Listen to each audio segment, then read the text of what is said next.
ओम शांति। आज 11 मई 2026 है और आज बाबा ने अपने अव्यक्त इशारों के द्वारा हमें हमारा भविष्य का सिंहासन कैसा होगा, भविष्य का पद कैसा होगा, वो हमें बाबा ने इशारों में कहा है। क्योंकि भविष्य का आधार है वर्तमान, अभी का हमारा पुरुषार्थ, जिसके ऊपर आधारित है हमारी भविष्य की प्रारब्ध। तो आइए, भविष्य की प्रारब्ध हमें कैसी चाहिए, उसके लिए अभी क्या करना है, सुनते हैं बाबा के अव्यक्त इशारों से। कोई भी बात हो जाए, चाहे प्रकृति की चाहे व्यक्ति की, दोनों अचल स्थिति के आसन को जरा भी हिला ना सके, इतने पक्के होना।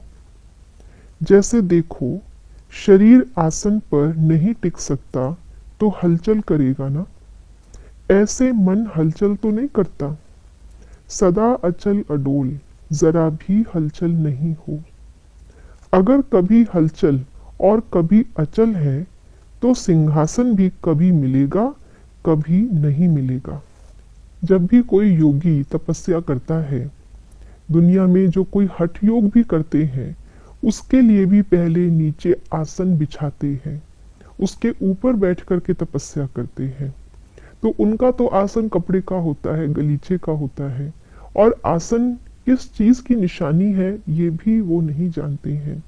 लेकिन बाबा ने हम बच्चों को तपस्या करने के लिए इस समय पर अपनी श्रेष्ठ स्थिति का, देही अभिमानी स्थिति का आसन दिया है।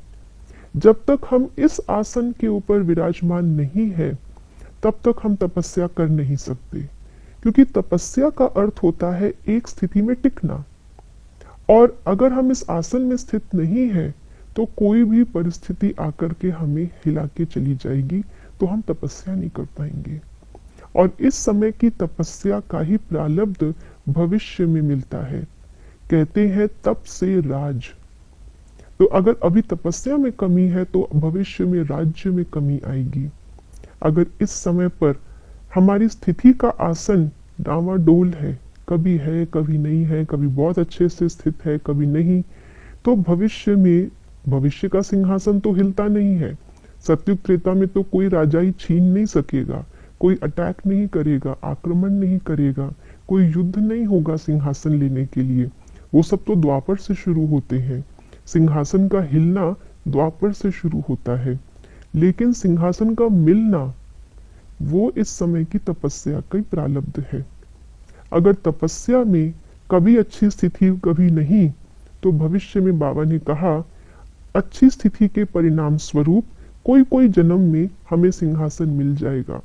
लेकिन क्योंकि निरंतर हमारी स्थिति अचल अडोल नहीं थी, इसलिए भविष्य में निरंतर हर जन्म में हम रॉयल फैमिली में या राज्य पद पर आए, ये निश्चित नहीं हो पाएगा। इसके लिए हमें क्या करना है? तो बाबा ने कहा कि कोई भी परिस्थिति, व्यक्ति या प्रकृति हमें हलचल में ना ला पाए। क्यों? क्योंकि परिस्थिति बाहरी है और जो मेरी स्थिति का आसन है वो मेरा अपना है। जैसे एक नाव होती है, वो पानी पर तैरती है, लेकिन बहुत आराम से पानी पर वो तैर सकती है, चारों तरफ पानी ही पानी, लेकिन नाव बिल्कुल सुरक्षित अपनी मंजिल तक पहुंच पाती है। लेकिन जब उस नाव के अंदर एक छोटा सा छेद हो जाता है और वही बाहर का पानी नाव के अंदर प्रवेश करना शुरू कर देता है, तब वो नाव डूबती है। So boat in water and water in boat, इन दोनों में बहुत अंतर है। बाहर परिस्थिति में कितनी भी हलचल हो, जब तक वो मेरी नाव में प्रवेश नहीं कर रही है, तब तक मेरी नाव हलचल में भी तैर सकती है, आगे जा सकती है। अगर हलचल अंदर आ गई, मन में आ गई, तब हमारी स्थिति अचल अडोल नहीं रहेगी और फिर हमारी तपस्या भी भंग होगी और भविष्य प्रारब्ध भी भंग होगी। ओम शांति।